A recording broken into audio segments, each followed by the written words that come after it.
Several years ago, I read a book entitled Hail, Holy Queen.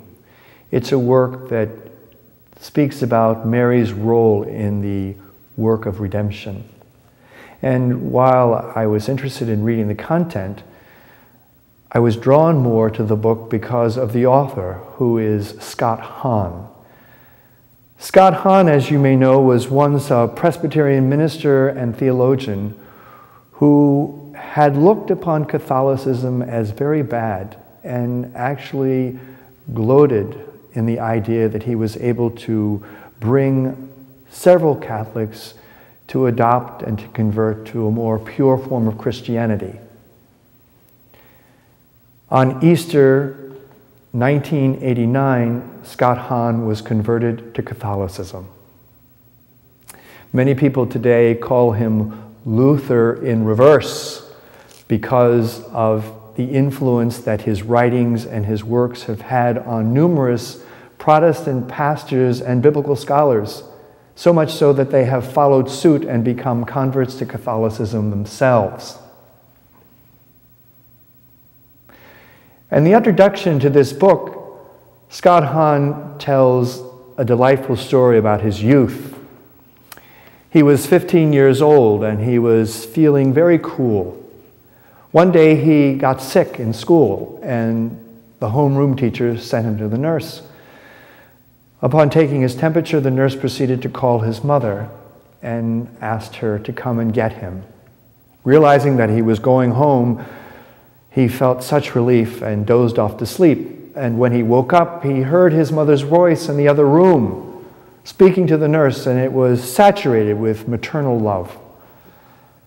When she walked into the room where he was lying down, she exclaimed, "Oh, Scott, my poor little boy." Well, while he was her child, being her little boy didn't sit with a 15-year-old. Somehow, littleness and neediness just didn't fit into the picture with coolness. And suddenly he realized that his mother was going to be taking him home from school, and that she would be walking out of the school with him, and that his friends would see him with his mother, and they might even see her putting his arms around him. And then he suddenly thought that this would make him a mama's boy, and that he would be made fun of for the rest of the school year.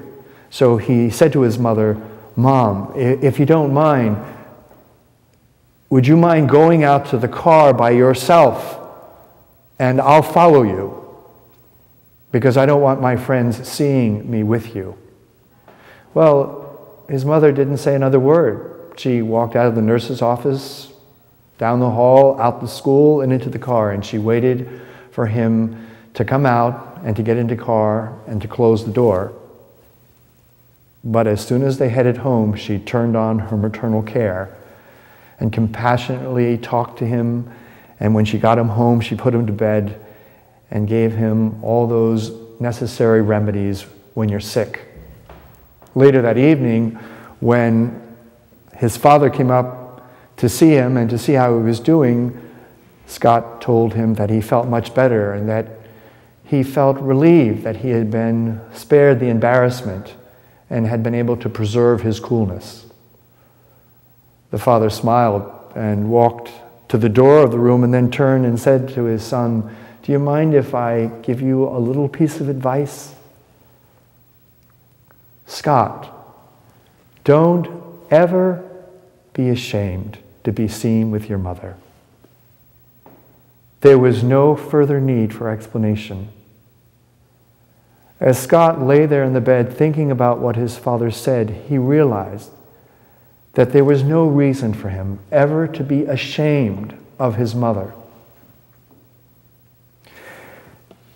As Jesus hung, dying on the cross, his last will and testament was to leave his mother Mary with us. And yet, how many Catholics, how many Christians have really brought Mary into their homes, into their lives, as John did after Jesus died? Moreover, how many Christian churches have failed to fulfill that prophecy of the New Testament? Mary, all generations will call you blessed, because far from calling her blessed, too many Catholics have given up that wonderful heritage of Marian devotion.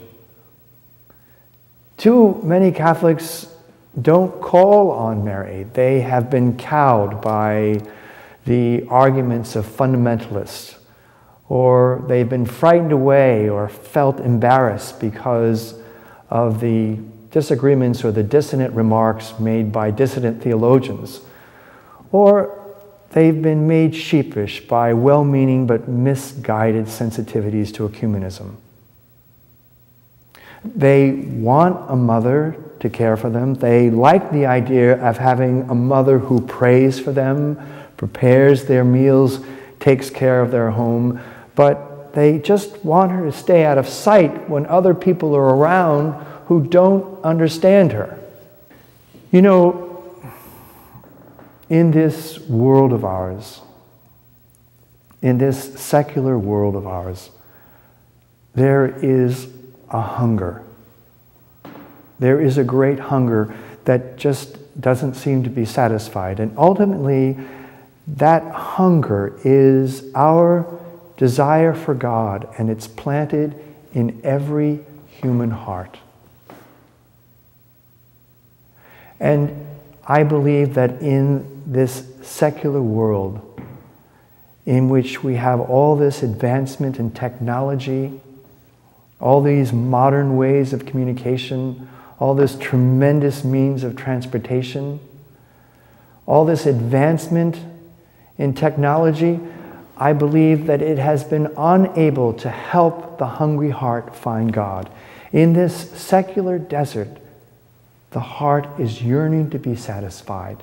It longs to find God. I remember reading in Newsweek at least 10 years ago a phrase that I've never forgotten and I've etched in my memory. The phrase is, in this materialistic, self-centered, rootless world called America, there is a hunger for God. And I truly believe, that it is the gentle and maternal warmth of Mary that is the easiest and most non-threatening way back to that spirituality that we're all seeking. Mary rejoices in her calling to open our hearts to Christ and to the church.